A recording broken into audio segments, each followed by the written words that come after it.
Welcome back to When Harry Met Board Games, where we feed our people with relatable content and our victory condition is your satisfaction. I'm Harry, and today we have another playthrough and review. Today I'm going to be playing through and reviewing this game right here, Tapped 4. Full disclaimer, this is a paid playthrough and review. For more information on the game, check in the description box down below for details and a link. Now, Tapped 4 is a card game for 2 to 8 players, recommended age of 10 and over. And this here is what the game consists of. It's a card game, as I mentioned, and at the start of the game each player will be dealt 19 cards. Now once those 19 cards are dealt, players can set aside the remaining cards. They will not be used for the time being. And for the purposes of this video, I'll be simulating a 3-player game. And from these 19 cards that a player has, they're going to take 4 of those cards, and without looking at them, they're going to place them face down in front of them. Once each player has placed 4 face-down cards in front of them, again, from the remaining cards in their hand, they're going to take 4 cards and place them face up on top of those 4 face-down cards. Players are then going to take their remaining 11 cards, they're going to look at them, and they're going to arrange them from lowest to highest. After setup is complete, players will determine a starting player. For the purposes of this video, we're going to start with the player here on the left. Now, Tapped 4 will be played over the course of a previously agreed upon number of rounds, or players can play to a certain score. The goal of each round is to be the first player to get rid of all of your cards.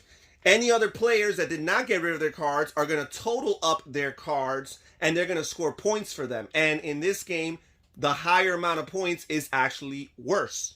Now, the starting player will begin by playing 1 or more cards as long as they're all of the same numeric value. And ideally, you want to start with your higher numbered cards because, again, as I mentioned, you will be scoring points for the remaining cards in your hand, and you do not want to have these high values there. So this player is going to start by placing 2 12s, and when you place the cards down in the center, referred to as the stack, you overlap them as so that one card, the last played card, is on top.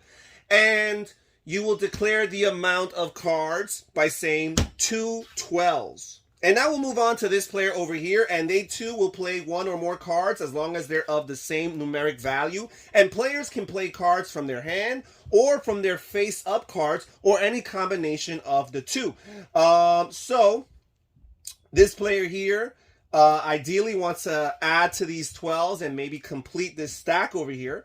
And they will place down 1 12 here. And again, they're going to call out the amount that's currently in the stack, and they're going to say 3 12s. So now over to this player here on the right, and they've got 2 12s in their hand, not to mention a 12 in their face-up cards. They're going to grab all 3 of these, add them here, and say 6 12s tapped. And now they get to tap this center stack here. And what happens when you tap the stack, that is, whenever 4 or more cards of the same numeric value have been collected, the player is able to clear those cards, remove them, and then they're able to continue their turn. So they're actually, now that they have this face down card available, they are going to flip it over and they're going to play it. And it's a 5, and they're going to say 1 5. Now, back over to this player here, and they are going to play a 5 from their hand and say 2 5s. Now, this player here in the center is going to go, and they will play a 5 and say 3 5s. And now back to this player over here, and they've got a 5, and they'll say tapped because, again, we have 4 or more of the same numeric value in the center here, and they will continue their turn. And they have these tap in cards, which you could always use to tap the stack and continue your turn. So if you do not like what's in the stack or cannot contribute to it in a favorable way, then this is a very useful card. Instead, they're going to play their 2 highest numbers, get rid of these, and they're going to say 2 9s. Back to this player over here, and they do not have any 9s, so they're going to have to play something else. And whenever you play cards, if you play a card that's a higher value than the cards on top of the stack, then you're going to be forced to take all of the cards underneath the cards you just played that are of lower values, and you're going to have to add them on your hand. So that's something to think about. So this player here, they're going to play these 2 4s and add 1 from their face-up card, so it's 3 4s, and they'll call out 3 4s. Now back to this player over here, and they do not want to play anything that's higher than a 4, because if they do, then they'll be forced to pick up all the cards that are lower on the stack and add them into their hand. And remember, the goal of the game, or the goal of each round, is to be the first player to run out of your cards. But luckily for this player, they have a 4,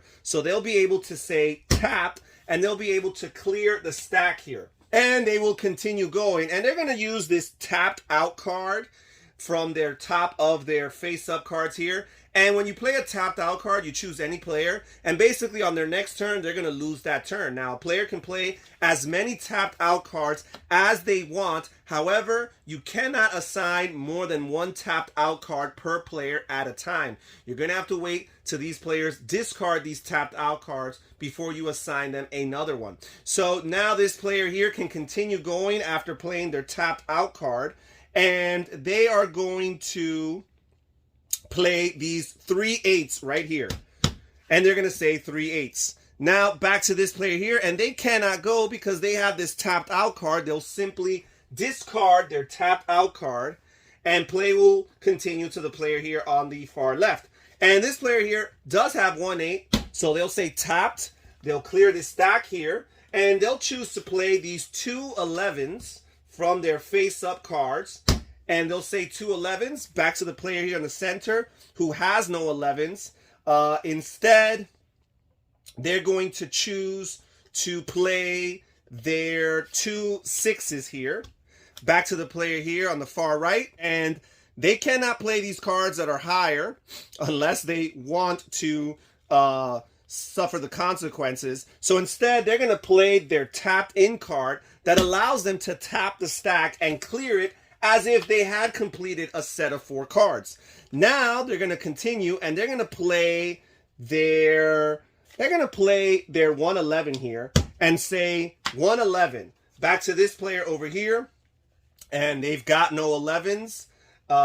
So let's see here. They're going to see what they had here in their face-up card, and whenever you play a face-up card and you reveal it, you got to play it immediately. And they play tap in, which allows them to clear the stack and keep on going. So now they're going to play their 3 1s plus this one here and say 3 1s. This player here in the center is going to play 2 of their 1s, and they're going to say tap. They're going to clear it because it's 4 or more, the same number. And they're going to continue with their turn, and they're going to grab a 7 from their face-up cards and 1 from their hand, and they're going to say 2 7s. Now we're going to move back to the player here on the right, and they are going to add a 7 from their hand and a 7 from the center, and they're going to say tapped, and they're going to clear this, and they're going to continue going, and they're going to play their 2 8s here, say 2 8s back to the player here, and they're going to reveal one of their face-up cards and hope that it's not higher than an 8. And they've got a 12. So unfortunately, the 12 is higher than the 8. So they're going to have to grab all the cards underneath the 12 that are higher than, that are lower than it. So these 2 8s, and they're going to take them back into their hand. Back to the player here, and they're going to play this 10 right here. Say 1 10.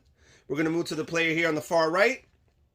And they are going to choose to play their tapped in card. They're going to tap the stack here, clear it. They're going to play one of their face down cards, 1 2, back to this player over here, who's going to play their 2 and say 2 2s. The player here in the center is going to take their face up card here and say 3 2s, back to this player over here, and they're going to play their 4 2s and tap this stack over here, clear it.